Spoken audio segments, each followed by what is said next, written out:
And the best part, is that Sam Donaldson's going to be singing with Tom Petty and the Heartbreakers. Really? Yeah, watch it. It's going to be incredible.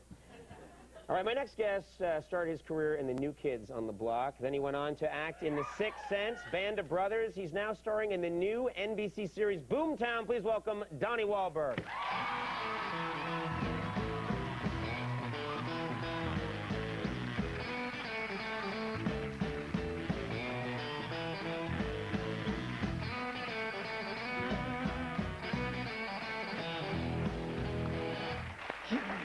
Wow. Good to have you You here. don't mind if I stick around, do you? No, you know what? We have three. Yeah, he's got nothing better to do, he says. Well, you know, we have three Catholic boys here now. There you go. There you go. Wow. All right. The only three in Hollywood. We're all here together. And he was at the Emmys too, man. I was at the Emmys too. And I enjoyed you too. Oh, thank you very much. You know, we have something in. No, stop. No, That's really got to stop. No. You know what, Conan? That's really got to stop. You were so great. Thank you. You deserve yeah, applause for the next 6 months. Well, that would be boring for people at home. No. You know, we have something in common, which is we sort of grew up in the same area in Massachusetts. And I remember when I was living in Boston and the New Kids hit, it was huge. It was just this huge experience.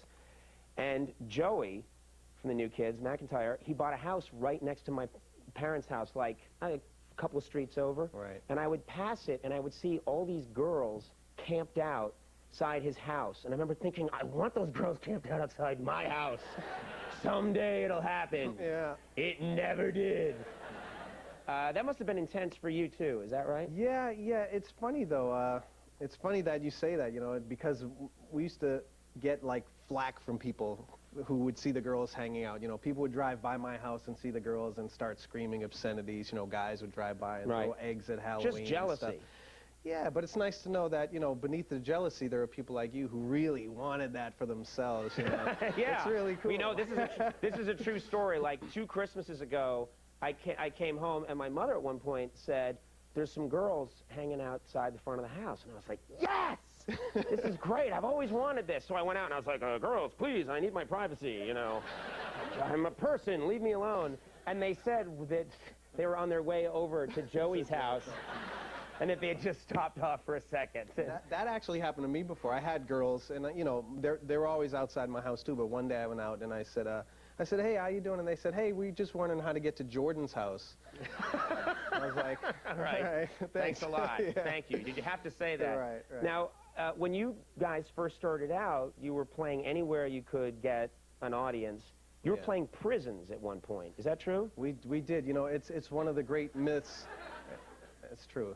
I was going to say, I wouldn't suggest that the boy bands today go to a prison. Exactly. I don't know how long NSYNC's going to last in prison. Not long. The funny thing is, you know, people think we were this huge overnight sensation, but we really weren't. We were doing for about 4 years whatever we could do, and we did 3 prison appearances. One of them, my older brother, was in the prison, and he was the promoter for the show. It's true. Is that true? It's true.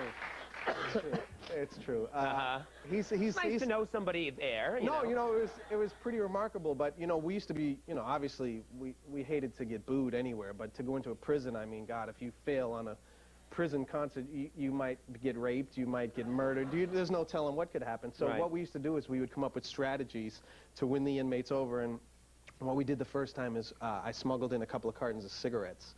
And so at the end of the show, I just started throwing them out, and I handed it out to the guys in the group, and we all threw them out, and the inmates went crazy. And the word spread throughout the prisons in Massachusetts about the New Kids. You know, they would come and throw cigarettes out. And so, you know, everybody wanted us at their jail. You didn't really need an act at that point, really. You could just, it's the New Kids on the Block, and they're cigarette shooting machines. Yeah. Wow. Now you have children yourself now. I have 2, yeah. 2 kids. Are they performers? Can you see it in them? Like, do they want to perform? Well, I have a 1-year-old who I don't know with him yet, but my 9-year-old, my son Xavier, he plays guitar. He doesn't really know about my musical days. He knows a little bit about it. I think he heard about it. The first time he really knew about it, he heard Eminem singing a song about us and said the New Kids sucked or something. And he was like, Dad, weren't you in that group? Why did he say you sucked? Right. I was like, we did, son. No. No, that's a joke. That's a joke. But you know, he plays guitar, and he actually, he's musical taste is much different than mine. He listens to like death metal, and I don't think it's because I'm a bad parent. I think I'm a pretty good parent. He's not revolting or anything, but he just listens to like Slipknot and. Slipknot's huge. Yeah, I mean, he Slipknot's loves huge them. with kids, I mean, and it's like, I don't know, they like have these bloody masks and all this weird stuff, and he's like, Dad, they're cool, and he's learning all their songs. So I try to teach him some older songs, like he's learning Stairway to Heaven now, for me, and Smells Like Teen Spirit by Nirvana, for me. He does these things that's good. for So me. you're instructing him that, right, there's Well, I more want him than to know just- where all these bands came from. They all came from Led Zeppelin, and Jimmy Page is like the greatest guitarist of all time, and I want him to know the history of it, not just get caught up in the new stuff. When you were a kid, what did you want to be when you grew up? What did you aspire to? Did you have a plan? Because some young people that make it know, okay, I want to be in like one of the biggest bands in the world. Did you know that? You know what?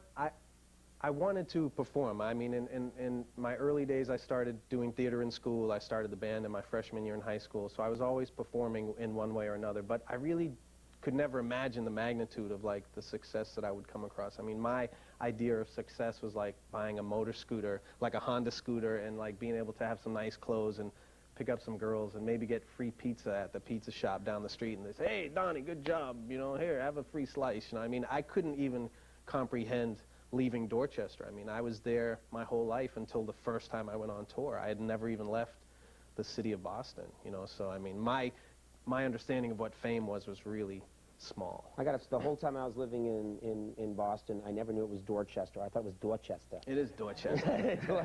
It was like, now you are the second youngest of how many? Of 9. Oh my God. Well, yes, a true Catholic family.